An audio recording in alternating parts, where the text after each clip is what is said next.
O jejum espiritual tem o intuito de se manter um pouquinho fora da conexão do Wi-Fi, um pouquinho fora das redes sociais, para se conectar com a palavra de Deus. Isso mesmo.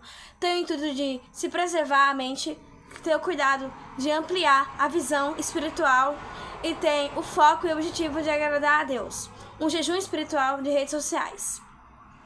Então, entre nesse conjunto, nessa autonomia de que devemos tomar cuidado com a nossa mente, o que a gente está vendo, o que a gente está consumindo, o que a gente está se perguntando, se faz bem ou se faz mal para a nossa saúde mental. Temos que tomar cuidado com o que a gente está vendo na internet.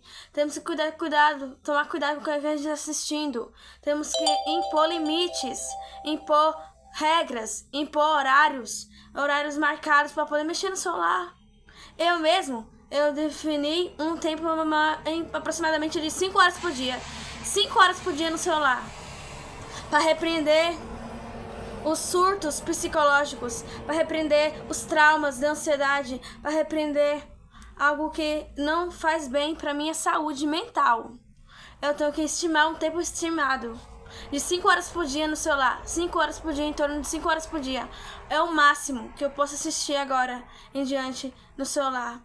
Porque eu decidi cuidar da minha saúde mental. Eu tava passando muito mal com as notícias ao redor. E decidi mexer mais no YouTube, que é uma rede social que eu pesquiso. É uma rede social que eu avalio se eu assisto, se eu não assisto, se eu assisto, se eu não assisto, se eu quero permanecer ou se eu não quero. E diminuir as horas no celular para repreender as gravações mentais, para repreender as estimativas poluídas, sonoras e visuais que a gente tem tanto na internet. É tanta coisa na internet que a gente fica assim, oh, meu Deus, que é isso? Então, cuidado. Olha a nossa visão, o que a gente está alimentando a nossa alma, o que a gente está alimentando por dentro, quem somos por dentro, a nossa alma, hein? Como é que tá a nossa alma por dentro? É ao redor de tudo isso. Por isso eu falo. Tomar cuidado com o que a gente está assistindo na internet. Tomar cuidado com as redes sociais. Tomar cuidado com o conteúdo que a gente assiste. Porque isso faz uma aceleração nervosa no cérebro. Temos que tomar cuidado com a aceleração nervosa. Que a gente vê aí por aí, vivendo as coisas que tem aí no mundo. Por isso eu falo. Jejum espiritual de redes sociais tem a conexão de agradar a Deus e repreender as distrações. Um jejum espiritual tem que ter o tempo de início e o tempo de término. E pode ser prolongado. Eu mesmo decidi um tempo aproximado, bem longo, de redes sociais. Ficar sem redes sociais secundárias. Tipo Instagram, TikTok, Quai. Essas redes sociais secundárias que toda hora fica assim, rolando o dedo na tela. Essas avaliações. Então eu decidi parar com isso. Por um tempo. Aí depois eu volto mais pra frente eu volto com as redes sociais. E deixei de lado as redes sociais por um tempo pra eu poder aprimorar o conhecimento. E, eu vou dizer sério. Durante esse período, Deus falou muito comigo. Eu tive visões espirituais. Eu tive um tempo maior com a palavra. E eu comecei a ler mais a Bíblia. Comecei a meditar mais. Comecei a orar mais. Durante esse tempo que eu fiquei longe das redes sociais. E tô ficando bem longe demais. Porque eu decidi cuidar da minha saúde mental. Porque minha mente já tava ficando assim, de tanta coisa, de tanta informação. De tanta notícia que acontece. Eu decidi planejar viver uma vida mais no off, mexendo mais no YouTube, porque no YouTube eu pesquiso e no Google também eu pesquiso. Eu gosto mais da pesquisa agora. Por isso eu falo cuidar da saúde mental. Revisando o que eu tava falando, é a visão espiritual. Eu tive visões espirituais. As vozes clamaram de novo, chamaram de mãe. Mãe, joga água, bebida, veneno. Foi um dia que eu tava na consulta médica. E de repente eu vi umas vozes do além. E gemidos inexplicáveis. Como som assim, porque eu tenho uma amizade com Deus. Eu gosto de falar tudo com Deus. Eu gosto de falar tudo com Deus sobre a minha vida, sobre o que tá acontecendo comigo. Eu gosto de falar, Deus, é isso e aquilo. Eu sou amiga de Deus, porque eu gosto de ter amizade com Ele. Então é isso. Mas estou falando que aconteceu, que as vozes voltaram a ouvir. Eu ouvi voz de novo.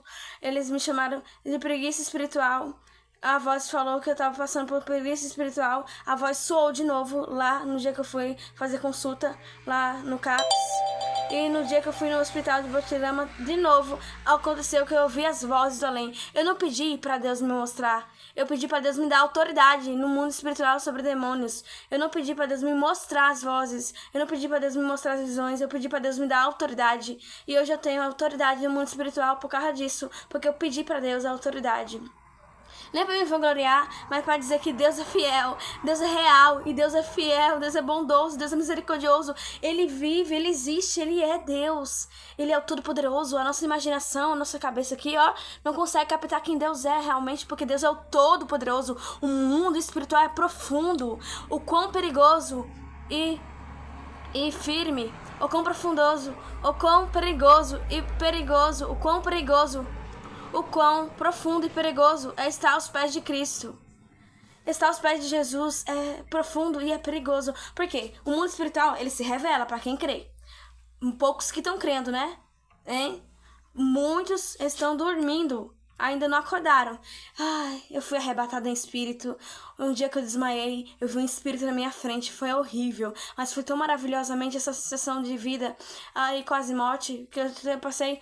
Eu sentia muita opressão no meu coração. Eu sentia tipo um infarto. Eu sentia muita opressão aqui no meu coração. Eu pensava que eu ia morrer de infarto. Até que um dia que eu desmaiei, me apaguei, ó. Apaguei. Fui acordar lá no laboratório da minha irmã.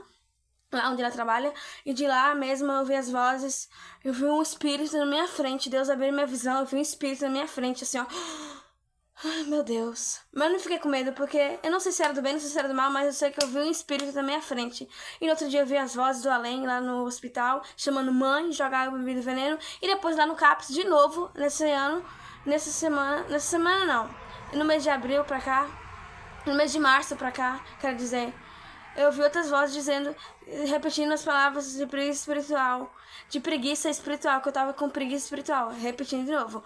Por isso eu falo que eu entrei no mundo espiritual de uma forma profunda. Eu não tô brincando com a minha salvação, eu não tô brincando com a minha fé, eu não tô brincando com Deus, eu não tô brincando com o nome de Jesus. Eu tô falando seriamente. Existem águas mais profundas. Deus quer se revelar a quem crê. Deus quer se revelar de uma forma infinita. Deus quer se revelar da forma que Ele é, o Todo-Poderoso. Será que pode captar isso? Será que tem como imaginar isso? Que Deus é o Todo-Poderoso? Eu acredito nisso, que eu tô viva hoje aqui por causa que tem um propósito muito maior lá na frente.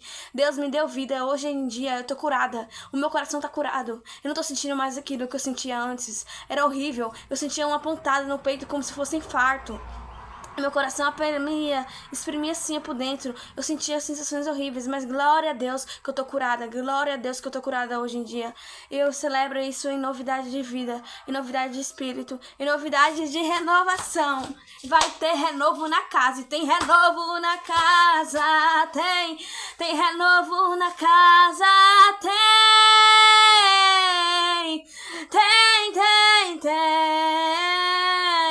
tem renovo na casa, tem renovo na casa. O renovo de Deus é infinito.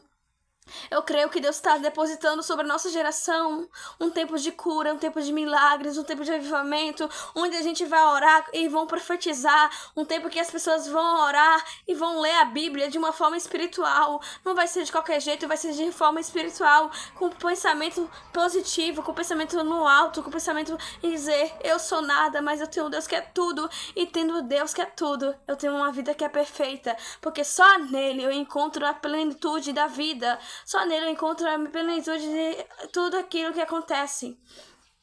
Ter amizade com Deus é infinito. O Todo-Poderoso, Ele reina. E é maravilhosamente incrível quando a gente confia no Senhor. E quando a gente deixa de viver nossas vontades para viver a dele, que é boa, perfeita e agradável. Por isso eu falo, o mundo espiritual se revela e se revelou a mim. Eu tive o privilégio, a queridinha do papai. Eu sou a queridinha do papai. Eu tive o privilégio de ouvir as vozes e de ver um espírito na minha frente. E eu continuo orando, lendo a Bíblia, vivendo minha vida de cristã diariamente para agradar a meu Deus e para obedecê-lo até o fim. E por isso eu falo, vale a pena confiar, vale a pena acreditar. Não desista da sua fé, porque Jesus está voltando, Ele vai voltar. Querendo o mundo ou não, Jesus está voltando. Ele vai voltar, Ele vai julgar a terra. Conforme a palavra que Ele falou, que vai trazer fogo à terra. Ele vai trazer dissensão, vai trazer espada, vai trazer, palavra de labareda de fogo. Vai ser palavra de labareda de fogo. Vai ser fogo na terra. O que Deus tem para essa terra é fogo. O que Deus tem para essa terra aqui, onde a gente habita, é fogo. É fogo que prova. É fogo que consome, é fogo que dissipa, é fogo que renova, é fogo que cura, é fogo que salva, é fogo que liberta. E Cristo vive. E não existe nada que impeça o agir de Deus na nossa vida. Deus te abençoe e viva com Deus, porque o mundo espiritual é real. O mundo espiritual é muito profundo. Cuidado com o que você vive, cuidado com o que você fala, cuidado com o que você vê, cuidado com suas relações ao redor, cuidado com suas amizades, cuidado com sua vida. Porque Deus, Ele se agrada de cada um de nós e Ele está vendo o que a gente está vivendo e Ele sabe de cada precisão da gente e Ele sabe o renovo de cada um que precisa para viver o amanhã. E por isso eu falo, Cristo vive e por isso vivemos para Ele, é tudo para Ele, amém? Amém e amém.